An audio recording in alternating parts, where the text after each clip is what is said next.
No, because how could you murder someone and turn around and say you're not guilty?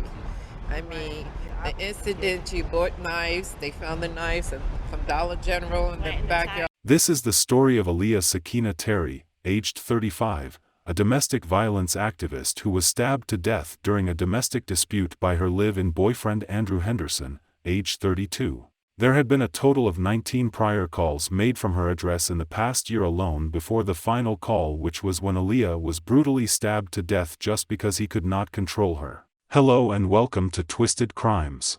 Subscribe and hit the like button for more stories. Tonight at 5, CMPD investigating after an alleged domestic dispute turned deadly. Police say 35-year-old Aliyah Terry, a mother of two, was stabbed to death on Gold Pan Road. This is in Northeast Charlotte. This story will be taking us to Charlotte, North Carolina. Charlotte is the most populous city in the U.S. state of North Carolina. The city is located in the south-central part of North Carolina. Charlotte is also home to the Carolina Panthers of the NFL, the Charlotte Hornets of the NBA, the NASCAR Hall of Fame and the U.S. National Whitewater Center. Aliyah Sakinah Terry was a mother of two lovely kids. She was described as a person with a heart of gold. Her friends also said Aliyah would split her last cent with someone in need if it comes to that. The mother of two was on a mission to help women escape domestic violence. Aliyah is the co-author of a book about domestic violence called The Queen Experience, which is currently available for pre-order on Amazon. She recalled her experiences with domestic violence in the book.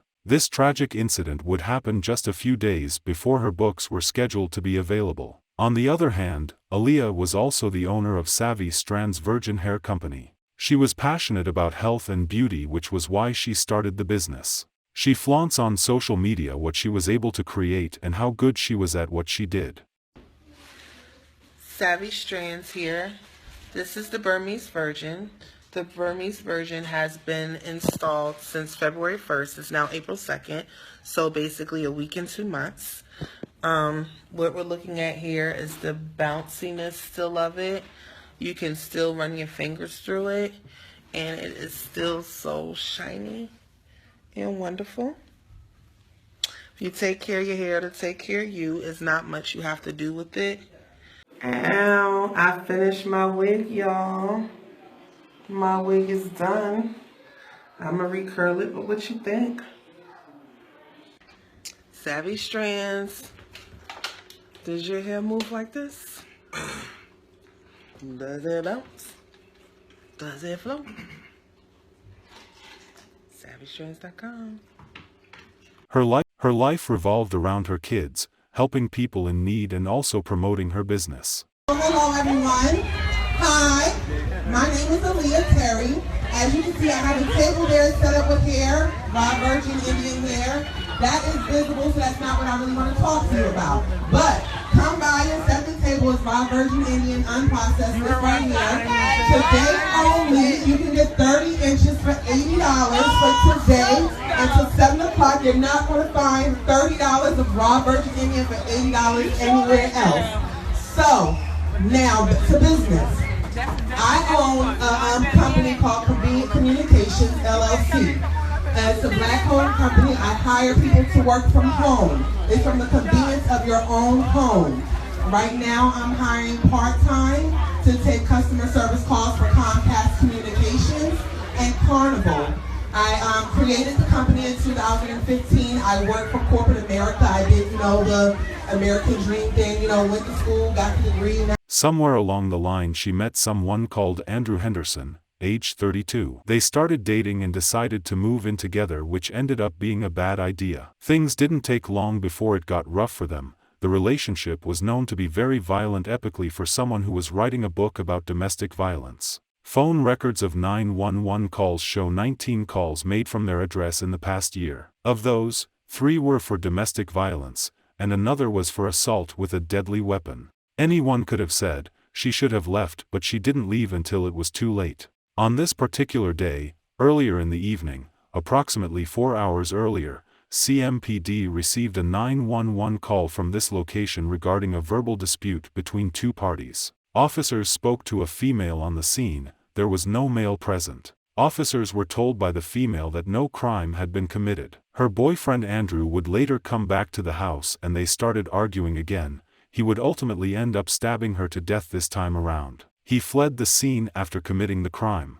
Just 4 hours later, police were called to the house. Upon arriving at the house, they discovered Aliyah had been stabbed. The 35-year-old mother of two was taken to the hospital where she was pronounced dead. Tonight at 5, CMPD investigating after an alleged domestic dispute turned deadly. Police say 35-year-old Aliyah Terry, a mother of two, was stabbed to death on Gold Pan Road. This is in Northeast Charlotte. Police say just hours before that stabbing, officers received a call at the same home for a domestic dispute. NBC Charlotte's Tanya Mendis has been following this all day and joins us with the latest. Tanya? CMPD now actively looking for the suspect in the case, the victim's live-in boyfriend. They say just hours before she was killed, they'd been called to the house for help. Friends say they knew Aliyah Terry was in a toxic relationship. It's been escalated. She wanted him to leave the house. The 35-year-old mom dating a man named Aliyah Henderson, who goes by Drew. But friends say there'd been some issues. And she just got tired. I don't know. She mentioned that she wanted him to leave. Then late last night, police got a 911 call from the house about a verbal altercation.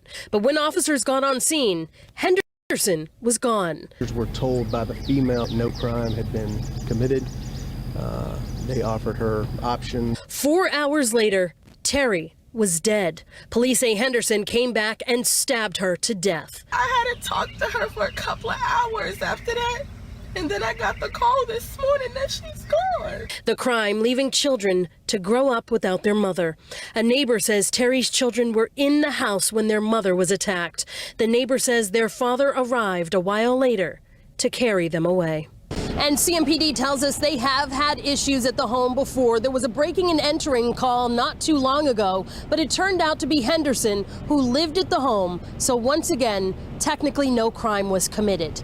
Aliyah's ex-husband, who is the father of her two children, arrived at the home after police notified him of what happened. That news hit hard for Aliyah's ex-husband, the father of her kids. "Nothing but good things to say, that's why she was my wife," he said. "She was a good mother and just got into a bad relationship with somebody." Even though there has been 19 previous calls to the police department, records indicates that there were no domestic violence protective order records from the court, meaning charges were not pressed each time the police came out for an issue. A murder warrant was issued for Henderson, her live-in boyfriend. Andrew, 32, turned himself in to police on July 4th, and he was charged with Aliyah's murder. Very deadly case of domestic violence. Police say they have caught the man who killed this woman. Overnight, we learned that they have charged Aliyah Henderson with Aliyah Terry's death. Reporter Gina Esposito is live for us at CMPD headquarters this morning. And Gina, police say that Aliyah and Aliyah were boyfriend and girlfriend.